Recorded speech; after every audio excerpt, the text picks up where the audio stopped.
Hello everyone, welcome back to my YouTube channel Manavik coaching centre. Friends, कल हमने factors on which resistance depend ये वाला topic cover किया था। आज उस टॉपिक से रिलेटेड कुछ न्यूमेरिकल्स कर लेते हैं। ये न्यूमेरिकल्स हमारी एनसीईआरटी के सोल्ड एग्जांपल्स रहने वाले हैं। जब हम ये क्वेश्चंस प्रैक्टिस कर लेंगे उसके बाद हम एक्स्ट्रा क्वेश्चंस भी प्रैक्टिस करेंगे। तो चलिए आज के मोस्ट इंपॉर्टेंट क्वेश्चंस प्रैक्टिस करते हैं। 2 क्वेश्चन के स्टेटमेंट मैंने बोर्ड पे लिख रखे हैं, चलो इनको रीड करते हैं। फर्स्ट क्वेश्चन है how much current, how much क्या पूछा है, current will an electric bulb drawn from a source 220 volt 220 volt मतलब आपको क्या दे रखा है, पोटेंशियल डिफरेंस दे रखा है। if the resistance of a metal wire the bulb filament is 2000 ohm, क्या कह रखा है आपको, फर्स्ट पार्ट में क्या पूछा है, हाउ मच करंट, आपको करंट निकालना है। दे क्या क्या रखा है, आपको स्टेटमेंट नहीं भी समझ में आती तब भी आप यूनिट से आइडिया लगा सकते हो।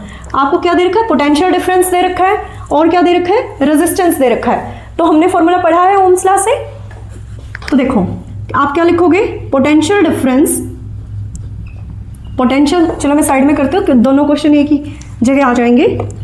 ये सॉल्यूशन है आपका फर्स्ट क्वेश्चन का, ठीक है। Potential difference, potential difference of an electric bulb यानी कि V आपको कितना दे रखा है, 220 वोल्ट। रेजिस्टेंस कितना दे रखा है आपको, 1200 ओम, ठीक है। पूछा क्या है, हाउ मच करंट, यानी कि आपको करंट निकालना है ना। हमें क्या निकालना है, करंट निकालना है। हमने ओम्स लॉ से एक फॉर्मूला पढ़ा था, V is equal to I R, है ना। तो क्या इस फॉर्मूले से हम करंट का फॉर्मूला बना सकते हैं। तो यहां पे आपका करंट का फॉर्मूला क्या हो जाएगा, V अपॉन R, सब कुछ गिवन है, कर दीजिए फटाफट। 220 वोल्ट अपॉन 12,000, कट कीजिए इसको, 2 1 2 2 1 2 2 6 12 0।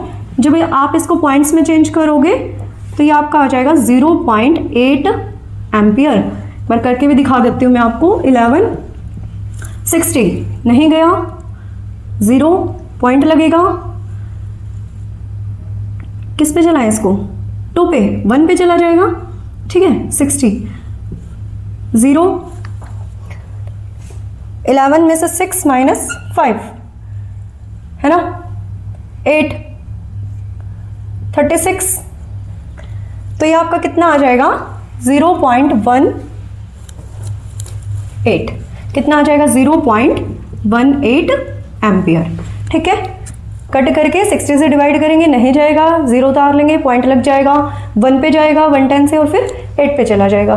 तो हमारे करंट की वैल्यू कितनी आ गई, 0.18 एम्पियर। उसके बाद क्या पूछा है, how much current, second part में क्या पूछा है, how much current will an electric heater coil draw from a source. फिर से सेकंड पार्ट में आपको दे रखा है, ये कितना करंट होगा अगर इलेक्ट्रिक हीटर का जो पोटेंशियल है वो तो 220 वोल्ट ही है, बट जो रेजिस्टेंस है वो 1200 ओम की जगह पे कितना हो जाए, 100 ओम हो जाए, कितना हो जाए, 100 ओम। फिर से करंट पूछा है, फिर से फॉर्मूला लगाएंगे, V अपॉन R, बार बार फॉर्मूला लिखोगे, बार बार यूनिट लिखोगे, स्टार्टिंग से ही यह हैबिट आपको डालनी है, ठीक है। 220 अपॉन 100 कैंसर, तो ये आपका कितना आ गया, 2.2 एम्पियर, ठीक है। ये हमारे फर्स्ट क्वेश्चन का सॉल्यूशन हो गया। इरेज कर दो इसको। क्वेश्चन फर्स्ट पार्ट में क्या पूछा था, करंट निकालना था, जब हमें वोल्टेज 220 वोल्ट दे रखी थी और रेजिस्टेंस कितना दे रखा था, 1200 ओम, ठीक है। सेकंड पार्ट में भी करंट निकालना था, जब वोल्टेज कितनी थी, 220 वोल्ट और रेजिस्टेंस कितना था, 100 ओम, ठीक है। तो चलो सेकंड क्वेश्चन करते हैं, उतार लीजिए इसको।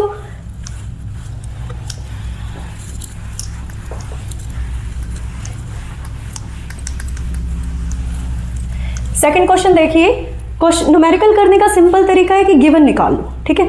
गिवन निकाल लो, फिर फाइंड आउट करो कि पूछा क्या है, निकालना क्या है, ठीक है। इलेक्ट्रिसिटी चैप्टर फिजिक्स का बहुत ही इंटरेस्टिंग और इजी चैप्टर है, अगर स्टेप बाय स्टेप आप अच्छे से स्टडी करते चले गए तो, ठीक है। तो देखो, the potential difference between the 2 terminals of an electric heater is 60 volt. आपको क्या दे रखा है, 2 टर्मिनल, इलेक्ट्रिक हीटर के 2 टर्मिनल्स के बीच का पोटेंशियल डिफरेंस दे रखा है, ठीक है मैम, समझ में आ गया। हमें वोल्टेज गिवन है कितनी, 60 वोल्ट।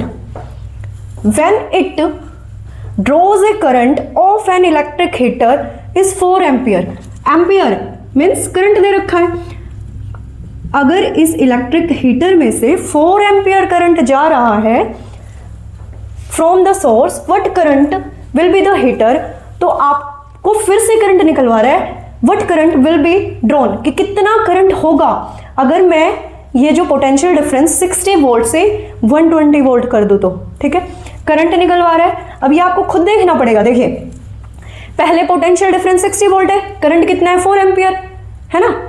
फिर क्या कहा कि मैंने पोटेंशियल डिफरेंस 120 वोल्ट कर दिया, तो आप मुझे करंट बताइए उसने क्या इंक्रीज किया है, सिर्फ पोटेंशियल डिफरेंस इंक्रीज किया है। तो हम पहले रेजिस्टेंस निकाल लेते हैं, है ना, रेजिस्टेंस निकाल लेते हैं। फिर से ओम्स लॉ अप्लाई करेंगे, V is equal to I R, यहां से R का फॉर्मूला बनाएंगे, क्या हो जाएगा V अपॉन I। ठीक है, V अपॉन I। तो वोल्टेज कितनी है 60, करंट कितना है हमारा 4 एम्पियर। आप इसको कट करोगे, 2 2 4, 2 3 6, तो ये कितना आ जाएगा, 2 1 2, 2 5 15 ओम हमारा क्या आ जाएगा इस सर्किट में, इन पोटेंशियल डिफरेंस में रेजिस्टेंस आ जाएगा। ठीक है, अब वो क्या कह रहा है कि मैंने ना पोटेंशियल डिफरेंस को बढ़ा दिया। देखो सिंपल सा क्वेश्चन है, पोटेंशियल डिफरेंस को बढ़ा के 120 वोल्ट कर दिया, अब करंट पूछ रहा है। चलो ठीक है, रेजिस्टेंस की वैल्यू हमें मिल ही चुकी है 15 ओम, इजी है। यहां से हम किसका फॉर्मूला बना लेंगे, करंट का। अब क्या नीचे आ जाएगा R, तो करंट का फॉर्मूला क्या हो जाएगा V upon R। Value put कर दीजिए, 120 अपॉन में 15, इसको कट कीजिए, 3 5 जा 3 4 जा 5 8 जा 40, ये कितना आ गया 8 एम्पियर। ठीक है, और इसने हमसे यही पूछा था। अब आप लास्ट में लाइन लिख सकते हो, when we increase the potential difference is 120 volt then current will flow in electric heater is 8 ampere. Easy थे क्वेश्चंस, इजी है। अगर ऐसे ही आप रेगुलरली क्वेश्चंस की प्रैक्टिस करोगे तो सभी क्वेश्चंस इस चैप्टर के इजी हैं। अभी हम पहले एनसीईआरटी बेस्ड क्वेश्चन ही प्रैक्टिस करेंगे, उसके बाद फर्दर मैं आपको बहुत सारे सर्किट के क्वेश्चन भी प्रैक्टिस करवाऊंगी। बस आप ऐसे ही वीडियो को देखते रहिए, नोट्स बनाते रहिए। ठीक है, अब इसके बाद हम हमारा इसी सीरीज में इंडेक्स का थर्ड क्वेश्चन करेंगे रेजिस्टिविटी के ऊपर। क्या आपको रेजिस्टिविटी का फॉर्मूला ध्यान है? कल हमने रेजिस्टिविटी पढ़ा था, रेजिस्टिविटी का फॉर्मूला बताओगे आप? तो चलो क्वेश्चन देखते हैं, बहुत इंपॉर्टेंट क्वेश्चन है। मैं अभी से इस क्वेश्चन के ऊपर इंपॉर्टेंट लिख रही हूं, आप भी अपनी नोटबुक में वेरी वेरी इंपॉर्टेंट लिख सकते हो। ठीक है, क्वेश्चन लिखो। क्वेश्चन क्या है तुम्हारा, resistance of a metal wire. एक मेटल वायर का रेजिस्टेंस दे रखा है, resistance of a metal wire, resistance of a metal wire of length, wire की लेंथ कितनी है, of length 1 metre, of length 1 metre, resistance देखा 26 ohm, is 26 ohm at 20 degree Celsius temperature. Resistance कितने पे, किस टेम्परेचर पे मेंटेन हुआ है, 20 डिग्री सेल्सियस पे। ठीक है, फिर आपको कह रहा है if the diameter of a wire is 0.3 mm। ठीक है, मीटर में नहीं है, मैंने आपको स्टार्टिंग में ही बोला था कि क्वेश्चंस की प्रैक्टिस करनी है एसआई यूनिट की फॉर्मेशन में। ठीक है, diameter of a wire is 0.3 mm। तो उसने पूछा है what will be the resistivity, what will be the resistivity of the wire, what will be the resistivity of the metal wire at a given temperature। और साथ में आपको NCERT में एक लाइन और भी दे मिलेगी कि रेजिस्टिविटी की टेबल चेक करके ये भी बताइए कि ये जो रेजिस्टिविटी रेंज है ये किसकी है, मेटल्स की है, अलॉय की है, इंसुलेटर की है, या कौन सी मेटल की है। ठीक है, तो मैं यहां शॉर्ट में लिख देती हूं कि आपको रेजिस्टिविटी रेंज चेक करनी है। ठीक है, अब देखो क्वेश्चन, देखो बहुत इजी क्वेश्चन है पर बहुत अच्छा क्वेश्चन भी है। ठीक है, फिर मैं आपको स्टेटमेंट चेंज करके भी एक्स्ट्रा क्वेश्चंस में इस टाइप के और क्वेश्चन प्रैक्टिस करवाऊंगी। देखो, resistance of a metal wire having length, आपके पास ना एक मेटल वायर है, ठीक है, जिसकी लेंथ कितनी है 1 मीटर है, रेजिस्टेंस कितना है 26 ओम है। ठीक है जी, वायर का डायमीटर कितना है आपका 0.3 mm है। ठीक है, आपसे पूछा क्या है, रेजिस्टिविटी पूछा है। तो चलो एक बार फॉर्मूला रिवाइज कर लें। रेजिस्टेंस किन किन फैक्टर्स पे डिपेंड करता था, लेंथ पे और एरिया पे, है ना। तो हमने इसको क्या लिखा था, रो लेंथ अपॉन एरिया, और यहीं से हमने रेजिस्टिविटी का फॉर्मूला भी बनाया था, याद आया। तो चलो पहले गिवन लिखते हैं। Length of a wire, length of a metal wire is 1 metre. फिर लिखोगे आप डायामीटर आपको कितना गिवन है 0.3 mm। फिर आपको और क्या गिवन है क्वेश्चन में, रेजिस्टेंस को कैपिटल R से डिनोट करोगे, कितना दे रखा है 26 ओम। ठीक है, हमें निकालना क्या है, रो यानी कि रेजिस्टिविटी। फॉर्मूला क्या होगा, resistance into area upon length. ठीक है, तो चलो अब इधर आ जाते हैं। हम पहले इस फॉर्मूले के लिए क्रॉस सेक्शनल एरिया निकाल लेते हैं। मैं एरिया इधर निकाल देती हूँ। ठीक है, क्रॉस सेक्शनल एरिया, देखो यहाँ पे एरिया कैसे निकलेगा, पाई आर स्क्वायर से। ठीक है, तो एरिया का फॉर्मूला क्या हो गया, पाई आर स्क्वायर। ठीक है, अब देखो हमें क्या चाहिए, रेडियस। गिवन क्या है, डायमीटर। तो पहले हम डायमीटर को रेडियस में कन्वर्ट करते हैं। ठीक है, फिर वैल्यू पुट करेंगे। पहले तो इसी को सॉल्व करते हैं, इसको मीटर में लेके आते हैं, पॉइंट हटेगा, नीचे 10 आएगा। ठीक है, तो ये हमारे पास कितना है 3/10 इंटू 10 रेज टू पावर -3 क्यों, स्मॉलेस्ट यूनिट को मीटर में लेके जा रहे हैं तो किससे मल्टीप्लाई करना पड़ेगा, मिलीमीटर को मीटर में चेंज कर रहे हैं तो किससे मल्टीप्लाई करना पड़ेगा, 10 रेज टू पावर -3 से। तो मैं इसको ये लिख सकती हूँ 3 multiply 10 raise to power -4 metre. ठीक है, ये हमारा क्या आ गया, डायामीटर। चलो अब डायामीटर को अगर हमें रेडियस बनाना है तो क्या करना पड़ेगा, 2 से डिवाइड करना पड़ेगा। तो 3 मल्टीप्लाई 10 रेज टू पावर -4 को जब मैं 2 से डिवाइड करती हूँ तो मेरी रेडियस कितनी आ जाएगी, इसको पॉइंट में चेंज करो, 2 1 2 2 5 सा into 10 raise to power -4 metre. ये मेरी क्या आ गई, रेडियस आ गई। अब सिंपल है, step by step value put करते चलते हैं, क्वेश्चन बहुत ईजी है। देखो पाई की वैल्यू 3.14, रेडियस की वैल्यू अभी निकाल ली है 1.5 इंटू 10 रेज टू पावर -4 का स्क्वायर। ठीक है, क्या मैं इसको ऐसे लिख सकती हूँ 3.14 मल्टीप्लाई 1.5 और 4 2 जा 8, 10 रेज टू पावर -8। कोई दिक्कत नहीं है, कैलकुलेशन ही करनी है। अब तो पॉइंट हटाओ, साथ साथ आप भी कैलकुलेशन करो। 100 10 10। ठीक है, ये कितना आ गया 314, 15 के 15 से मल्टीप्लाई करोगे, ये तो आपको वैसे भी याद होगा, 225 आ जाएगा, है ना।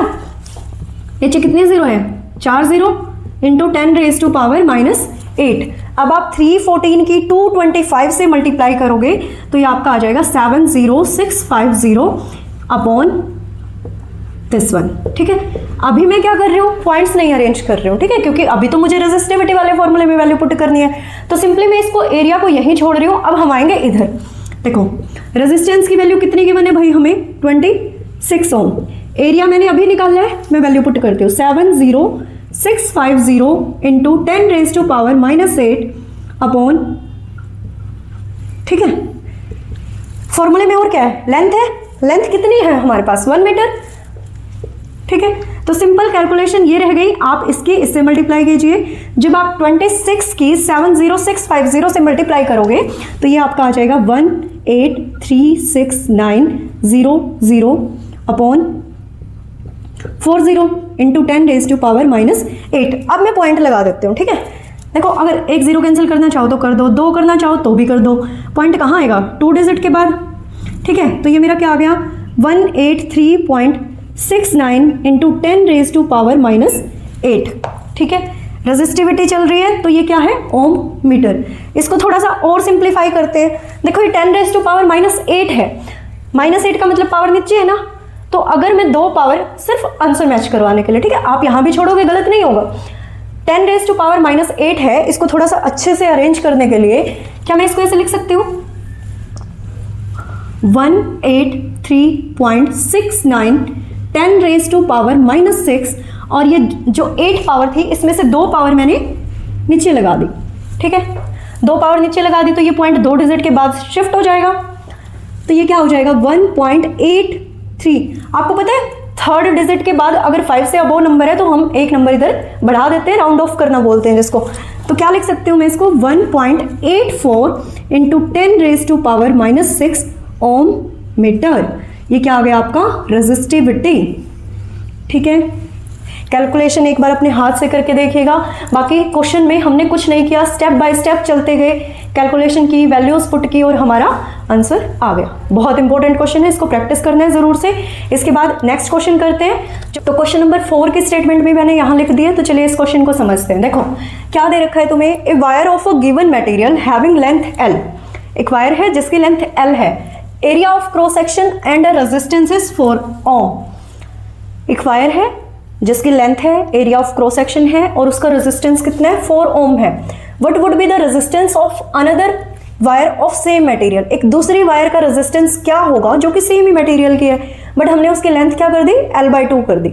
ठीक है, तो देखो ये कहीं ना कहीं कॉन्सेप्चुअल क्वेश्चन है। अगर आप ध्यान से क्वेश्चन को समझोगे तो हमने कुछ ऐसा पढ़ा था ना कि resistance is directly proportional to length, पढ़ी थी ना। इस क्वेश्चन को करके देखो क्या सच में ऐसा हो रहा है। अब यहाँ पे हमने लेंथ ही तो कम की है, तो चलो चेक करते हैं। Area of cross section 2a, but एक चीज और भी है, क्रॉस सेक्शनल एरिया बढ़ा दिया। जब एरिया बढ़ेगा तो रेजिस्टेंस कम होगा, याद है ना।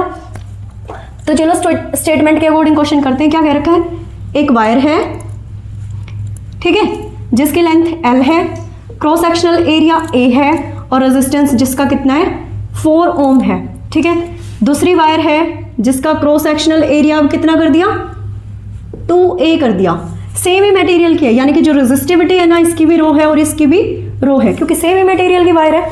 अब इसकी लेंथ ज्यादा थी, इसकी लेंथ को हाफ कर दिया। लेंथ कितनी कर दी L/2। ठीक है, तो आपसे रेजिस्टेंस पूछा है कि इस वायर का क्या होगा। तो देखो मैं क्या करती हूँ, मैं पहले फर्स्ट वायर के लिए रेजिस्टेंस निकालती हूँ, R1 निकालती हूँ। तो मुझे पता है फॉर्मूला क्या होता है, रो लेंथ अपॉन एरिया। अब देखो इस वायर के लिए तो लेंथ L ही दे रखी थी, एरिया A ही था और रेजिस्टिविटी, दोनों मटेरियल सेम है तो रेजिस्टिविटी मटेरियल हमने रो लेट कर लिया उसको। ठीक है, तो resistivity of a material is rho. अब इसने क्या कह रखा है कि ये जो वैल्यू है ये किसके इक्वल है 4 ओम के इक्वल है, क्योंकि उसने दे रखा था फर्स्ट वायर का तो रेजिस्टेंस कि जब आप इसकी वैल्यू को सोल्व करोगे तो 4 ओम रेजिस्टेंस आएगा। अब उसने सेकंड वायर के लिए पूछा है, R2 का अगर हम रेजिस्टेंस निकालेंगे तो क्या करेंगे, देखो रेजिस्टिविटी सेम रो है, ठीक है, लेंथ क्या कर दी L/2 कर दिया लेंथ को, और एरिया कितना 2a कर दिया। क्या मैं इसको ऐसा लिख दूं, रो L/2, फिर इजिली समझ आ जाएगा ना, इंटू 2a। तो ये कितना हो गया आपका, देखो रो L/4a। क्या मैं इसको ऐसे भी लिख सकती हूँ 1/4 रो L/a। ठीक है, this one is equal to R1। ये किसके इक्वल है, R1 के इक्वल है ना ये वाली वैल्यू, और ये R1 की वैल्यू उन्होंने पहले ही दे रखी है, फर्स्ट वायर का रेजिस्टेंस तो उन्होंने पहले ही दे रखा है 4 ओम। तो आप यहाँ पे वैल्यू पुट करोगे जब R2 is equal to 1/4 into R1, मैंने इसकी जगह क्या रख दिया R1। अब R1 की वैल्यू भी मुझे गिवन है, तो मेरी R2 की वैल्यू क्या आ जाएगी, देखो 4 ओम अपॉन 4। ठीक है, R1 की वैल्यू पुट कर दी मैंने 4 ओम, तो जब आप इसको कैंसिल करोगे तो R2 कितना आ जाएगा 1 ओम। R2 कितना आ जाएगा 1 ओम। ठीक है, अब देखो अगर मैं कॉन्सेप्चुअली इस क्वेश्चन को ध्यान से समझूं तो देखो लेंथ बढ़ती है, लेंथ अगर इंक्रीज हो रही है तो रेजिस्टेंस इंक्रीज हो रहा है, ऐसा ही होता है ना। और अगर क्रॉस सेक्शनल एरिया इंक्रीज हो रहा है तो रेजिस्टेंस कम हो रहा है ना, ऐसा ही कुछ होता है ना। तो देखो क्या चीज अप्लाई हो गई, यहाँ पे लेंथ कम हुई थी, रेजिस्टेंस कम होना ही था। ठीक है, एरिया भी 2 गुना बढ़ गया था, रेजिस्टेंस को कम होना ही था, इसलिए जो हमारे सेकंड वायर का रेजिस्टेंस आया वो कितना आया 1 ओम। आई होप ये क्वेश्चन आपको बहुत अच्छे से समझ में आया होगा। नेक्स्ट टॉपिक है हमारा resistance in series and parallel combination. अब ये मान के चलिए कि ये हमारे चैप्टर का बेस बन चुका है और अब हम न्यूमेरिकल्स की तरफ बढ़ेंगे। ठीक है, तो मिलते हैं कल की क्लास में। बेसिक करना बहुत ज़रूरी है, जब आप रेजिस्टेंस और पैरेलल का कॉम्बिनेशन समझेंगे तभी आप न्यूमेरिकल सॉल्व कर पाएंगे। तो कल की वीडियो ज़रूर देखिएगा, बहुत सारे न्यूमेरिकल प्रैक्टिस करने वाले हैं। वीडियो को लाइक, शेयर और सब्सक्राइब ज़रूर कीजिएगा। Thank you.